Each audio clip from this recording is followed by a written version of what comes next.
Hey cunts. Today we're here with some content I've been planning for a long while. So way back in June I recorded all my gameplay I did for The Last of Us 2 and I was planning on doing like a long review video for it, but by the time I got around to actually starting it, it was way after the game came out and I thought I may as well not even bother. So what I plan to do today is just like a quick little review of it, just like 5 minutes or so, just talk over what I liked about it, what I didn't. That way, because I'm a lazy cunt, I can't be bothered editing a full half-hour video, so fuck, here we go. This is a new series now. Get amongst it.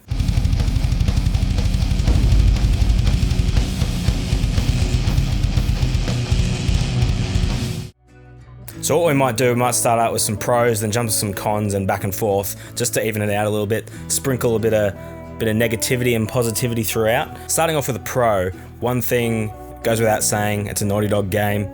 Atmosphere, fucking amazing.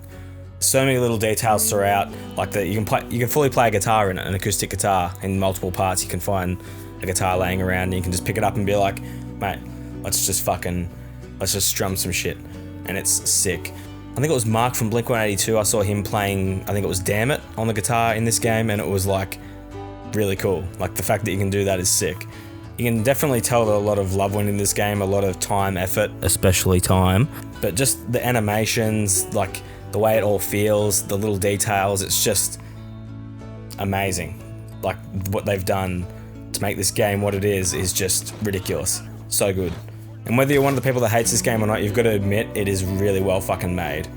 I think I maybe had one bug through the whole thing where I fell under the map and it was super fucking weird. And I guess that also leads into the story, which I thought was really good. There's a few parts that sort of weigh it down and feel like filler, but we'll go over that in one of the cons. And just straight off the bat here, there's going to be spoilers for the story. If you haven't played the game yet, go play it. You got my seal of approval that it's a good game. Promise. I'm a doctor, trust me. But I feel like with the story of this game, they weren't afraid to do some things that pissed off the fans, and they definitely did, like straight up just killing Joel. Within the first, I think it was 15 minutes of the game, Joel's head's caved in with a golf club. Fucking brutal. It was really hard to watch, but it felt necessary, if that makes sense. Like there wouldn't have been much of a story without Joel's death, and I feel like his character had sort of reached a point where there wasn't really much more he could do, if that makes sense. Coming around from Joel's death to something that felt like a bit of a weight on the story was some of the flashbacks. Some of the flashbacks were amazing, like the one where Joel and Ellie go to a museum for her birthday. That was so heartfelt and so just perfect. But some of them just felt unnecessary, like they were just trying to fill in time for Ellie's half of the game. And that's one thing, the game is sort of split into two halves as well. One half you play as Ellie, second half you play as a new character, Abby, which we'll get into in a second. But some of Ellie's flashbacks sort of felt like they were just there to contrast with Abby's storyline. Abby has a lot of flashbacks. Because she's a new character, she needs them. Ellie, some of them were sort of like, yeah, we don't really need to know this. Like some of them were just running around with Joel and Ellie, and it's like, yeah, this is cool.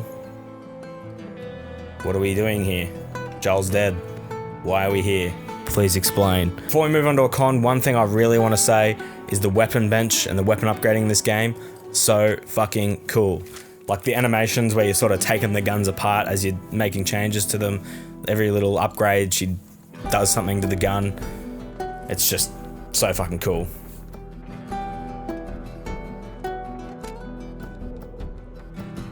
Another thing I want to say I really like about this game, the fucking soundtrack. Gustavo Santaolalla, I don't know if I said that name wrong, I've probably absolutely fucking butchered it, but he is like a fucking amazing composer.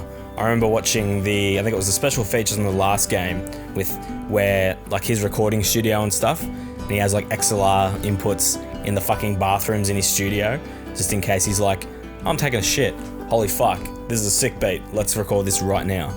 But it's just amazing. His work is perfect. I've got the soundtrack from the first game playing over this video because I just love that so much. I've actually got a CD copy of it. I went and bought it off eBay a few years after I played the game because I was like, I need to hear that outro song again now. Yeah, amazing composer. Fits the game perfectly and the setting absolutely to a T. Couldn't fault it. On to another con. So one thing I didn't like about how I said there's sort of a contrasting story between Abby and Ellie So they're sort of going at each other. You play through the first half of the game as Ellie, then you go back and play through the same events or the same time period as Abby, and how they sort of meet up and how the two stories clash. But one thing I really didn't like is sort of when those two storylines meet up, you have a boss fight where you play as Abby fighting Ellie. And I did like Abby more after playing as her, but I was still like, Ellie, you need to kick her ass. Maybe that says a lot about me, because I found a lot of people I know were like, by the end of it, I hated Ellie and I was rooting for Abby, but I'm like, nah. Ellie's the OG. Ellie's the fucking good character. Kill Abby. But then again, like, I guess regardless of what you're hoping will happen in that moment, it's meant to make you uncomfortable, and it definitely was an uncomfortable experience for me. It just felt weird. Like, oh, this is the character that I've known for, like, basically a game and a half, and now we're trying to beat the fuck out of her. It just felt weird, but yeah, I guess that was sort of the point as well. And I really thought the differing weapons between Abby and Ellie's stories was nice as well. Like, they didn't just pick up the exact same weapons. They had very different, I guess, play styles because of the different weapons you pick up. Overall, that was really cool. So the last thing I really want to touch on is the ending.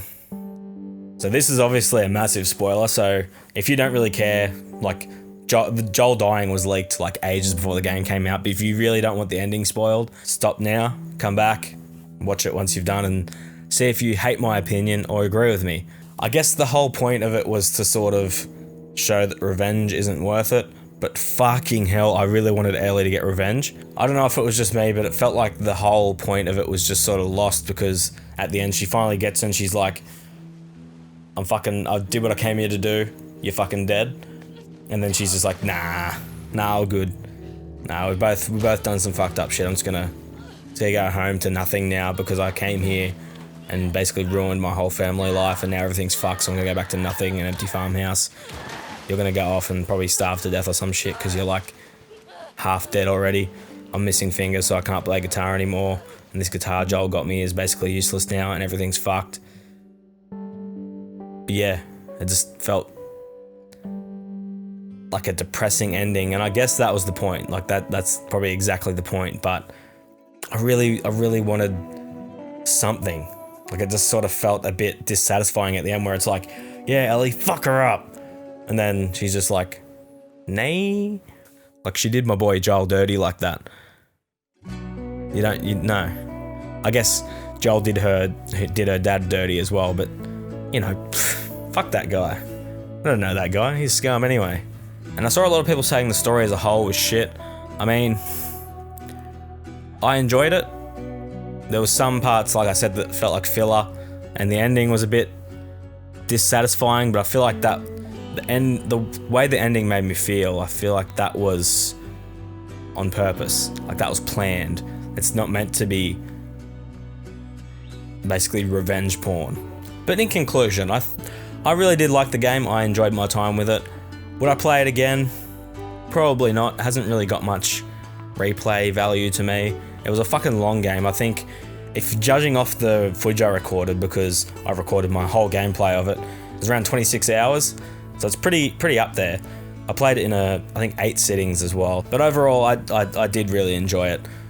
I wouldn't say it was the best game of the year, but I wouldn't say it was as bad as the review bombings made it out to be, if that makes sense. Because if you look at the review score now, not great, not that great, but I think it definitely deserves more of a score than what it got. So anyway, I'm going to give my arbitrary rating system verdict of this game. I'd say I'd have to give it 7.5 Joel Miller golf ball heads out of 10. Anyway guys, I hope you like this format. I hope you liked the little quick review I did here.